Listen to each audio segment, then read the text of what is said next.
Ever wondered what a Stardew Valley Battle Royale looks like? Well, today you get to see that because it exists and it's a lot of fun. People had been showing me this absolutely anywhere and everywhere over the past few weeks, and I'd been a little bit hesitant to try because I heard it didn't really work, kinda worked, that the mod was hard to install and use, but I didn't really find that to be the case. It was actually pretty straightforward to use. And considering how much fun this already is, with a few small tweaks, this could be really amazing. Basically, how this works is once the host has the appropriate mods installed, they load up their world, which looks something like this. They're free to roam around. At which point, other players that have the mod installed can join their game via IP invite, via Steam invite, or via the invite code. Any of the non-host players that join the game will be stuck behind Marnie's fence. Not to worry, this is simply the pre-game lobby. That way you can see who's joining your game and how many people there are, and trust me, you can fit a lot. Once you're ready to go, simply hit the right control button and you'll all spawn randomly somewhere into the world. You can use your own farm and layouts if you want. I was just using the default one that the mod gives you because it actually works pretty well and it's already set up for a battle royale, so it works out really perfectly. One thing you probably noticed that when you spawn into a new game, all you have is an axe. This obviously can be used for cutting down trees. That wood can then be turned into things like gates and fences, which creates a barrier between you and your enemies. It also works as a very rudimentary weapon, but just don't. What you want to find are the chests that are scattered all over the world. They give you weapons, items, all the things you need. They all have different items, they all spawn randomly in different places every single game. One of the current downsides to this mode is you have no idea where the storm is closing to. In a normal battle royale, you know where it's going to move to. That means you're just reacting to it when you see it, and it moves fast. At this point, I really liked my loot. Finding a slingshot is actually very rare and very valuable. They're one of the better weapons you're going to find. And I simply set up a small fence to give any other players a little extra something to think about should the storm move that way. Now, if you're paying attention to the kill feed in the bottom left, you might notice that the other 3 players have now died. That means we're going to jump into a new game. This just kind of happens when there's not a lot of players in the lobby. They're bound to die, kill each other, die to the storm. Not a big deal. Already, we're in a new game. This one unfortunately started me in the southern woods where there wasn't a lot of treasure chests, so a short axe battle ensued. Once I had clearly established my dominance, I went on to find a real weapon. Unfortunately, not the greatest chest you'll ever find, but a bone sword beats an axe 10 times out of 10. It's at about this point that we're once again ambushed by someone with something to prove. It's at about this point, however, that I start to feel bad. So I leave, in the hopes that she'll find herself a better weapon so she can actually compete. If you decide to play this game for yourself, be suspicious of some chests. Players can actually pick them up and set them down in different areas, and it could be a trap. I was suspicious of this one, but fortunately for me, it just had some really good items. A horse is a very rare find. Just don't leave it behind in the storm, because it's actually useful for outrunning it. Also, fences are about the most annoying thing in the world. Just make sure you use them properly. And be aware that you're very vulnerable if you're holding one above your head instead of a weapon. The battle continues all the way onto our farm, where people are gathering thanks to getting away from that storm. Once everyone has just a little bit of space, they tend to stop and eat their food for some healing. But that's a risky maneuver because if you're within range of someone, you can't do anything. If you're sitting there eating, they're free to stab you with a sword, and there's nothing you can do about it. Now, towards the end of the game, as the circle is getting smaller, there's less room to maneuver, and aggression really seems to have the advantage here. Players tend to stop and try and heal or outmaneuver you. Well, the controls are just a little bit wonky, so you might as well just go for it. Start swinging that sword as much as you can at whoever's closest. 9 times out of 10, this worked for me. There's an easy win. Like I said, this game mode isn't perfected just yet. For example, you can spawn in the desert. Which seems great because yeah, there's a lot of loot here and not likely to be a lot of other players. But wait, there's a storm already. I literally just spawned in. So obviously, no big deal, we'll just outrun it. But wait. We can't, because we're in the desert and the storm came early. Luckily, there is a spectate mode. You can spectate the players remaining on the map, or spectate no one at all. You're free to roam around the map as you choose with the camera. Either open your map to switch between areas, or just click on the mouse to switch between players. This one wound up as a showdown in town. The storm forced them here, they chased each other around, it was glorious.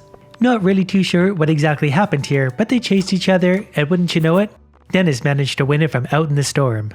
From what I've found so far, town is the best place to spawn in. It seems to have the most loot and seems to be safest from the storm, at least in the beginning because it's central to the map. The only real downside is there's not a lot of trees, so you can't get a lot of wood to build any fortifications. Also, players tend to migrate here pretty early on, so be aware of that. And don't forget to check inside those buildings. This one inside the Joji Mart had a really good sword, plus some bombs, and bombs are your friend. By the way, there's no shame in this. If you see someone distracted, busy looking in a chest, start swinging at them. It's only fair. They're leaving themselves vulnerable, that's their problem. Until that happens and you die. Those critical hits really hurt. And wouldn't you know it, the very next game I spawn at the beach. Which is great, but again, it's kind of like the desert, so get whatever loot you can and get out before that storm comes and kills you. And don't forget that different weapons have different special moves. Things like clubs have the smashing the ground area of effect, which can hurt everyone within the area, just make sure they're within range. Also, look at Panic, what a dummy. Sometimes you don't even have to use your weapon to defeat your enemies. Never mind, she survived. At this point we all kind of gather up here at the bus stop because the storm forced us here. These are the best battles when everyone gets forced into one little corner and it's just chaos. And the fences really do make a big difference in these situations, especially if there's multiple players around. Put a fence between you and everyone else and then everyone else has to deal with everyone else and tend to leave you alone. Bombs can kind of get through this, but luckily the only thing we found so far are cherry bombs and they don't have a huge radius. But then, when push comes to shove and someone demands a fight, you have only one option, and that's just to win the game. So go on the offensive, attack everyone, and kill everyone. Don't forget that storm though, it's always lingering not far away. And it's these situations exactly like this where a person with fences can be your absolute worst nightmare. But they can also on occasion trap themselves, which is also pretty amusing. Somehow we all managed to make it out of that area alive. But now that means there's 4 of us in this tiny area. Basically anytime anyone swings anything, we hit each other. That's 1 down. By the way, on this map, that tunnel actually leads to the desert, so we can just walk through it to get to a new area. Dennis had to abandon his spot thanks to the storm, and I just got murdered. I don't want to talk about it. And that leaves us with a 1v1 in the final circle, and wouldn't you know it, it's in the enormous desert. Dennis decides to go with the bold defense strategy. Kira just likes to swing her sword. Which one's going to triumph in the end? That circle's getting smaller and smaller. And we have a winner. Kira, with the actual weapon, wins the game. Who'd have thought? Next game, I spawned in the desert, and boy, did I learn last time. So the first thing I do, loot the chest, get a very good sword. Anything with knockback is great in this mode because you can knock people back into the storm. Now that I have that, I get out of the desert immediately because look at the storm already. Which brings me to the bus stop, where I'm rewarded with another chest, this one a nice blue color. Sashimi is good for healing, that other sword not nearly as good as mine, but I might as well take it, that way an enemy can't have it. 3 trees later, I move myself into town, find another good chest, feeling pretty looted at this point, still no sign of anyone else. And wouldn't you know it, another chest, this one with pumpkin pie. Pumpkin pie is super valuable, super good because it can actually heal you to full health immediately. I then think it's a good idea to take the time to set up this really cool fortification, but then no one shows up except for the storm, so I have to abandon it anyway. And I get rewarded for my creativity with a little bit of damage.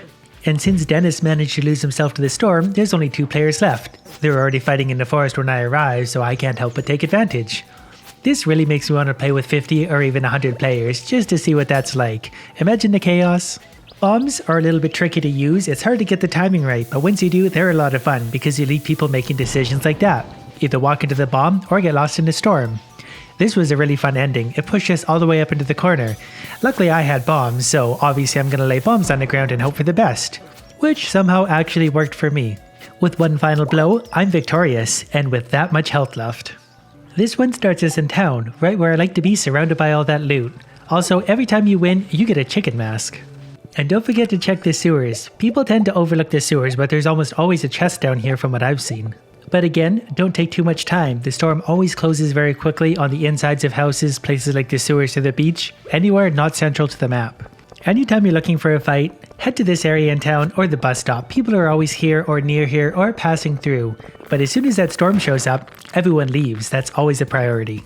And at this point, everyone tends to head a different direction. I don't really see the point in that because we don't know for sure where the storm is going, so I just hang out and chop trees for now. Might as well gather some resources while I can. And on the off chance they have to come back this way, well, might as well give them a bit of a barrier to have to deal with before they can get anywhere. And wouldn't you know it, look who came back. I swear this is a perfectly timed bomb, it just didn't work out because Panic was outsmarted by a fence. But I mean, if it's working, so we'll just go ahead and lay down a few more fences, hopefully trapping her in the storm, which makes her a pretty easy win for me. Only took a little bit of damage so far, there's only so much I can do. And I just love when we all get funneled into this tight little area to fight. I almost wish there wasn't a desert on the other side, that way this would be it. We gotta fight to the death right here and now because things like bombs gets hilarious. And you can tell by now, we're very skilled in the art of combat. And I think right here was actually the only time I managed to make a sword block work to my advantage. Other than that, I just kept getting hit. But that one made Panic defeated. This would have made a really good ending to this match. But Dennis slipped away, so I had to follow him into the desert. And things kind of dragged out for a little while in there. Until at last, we were both finally forced to fight it out. I think we were both low on health and that's why neither of us really wanted to push each other. But in the end, I win. I could really go on and on and on about this mod. I've recorded a ton of footage for it. But try it out for yourself. This one is a ton of fun. There's a lot of details to it. It takes a little bit to learn and know, but it's really easy to just pick up and play. Link to the mod in the description below. If you guys like this enough and I get enough support, I can make a video on how to install and use this mod more specifically.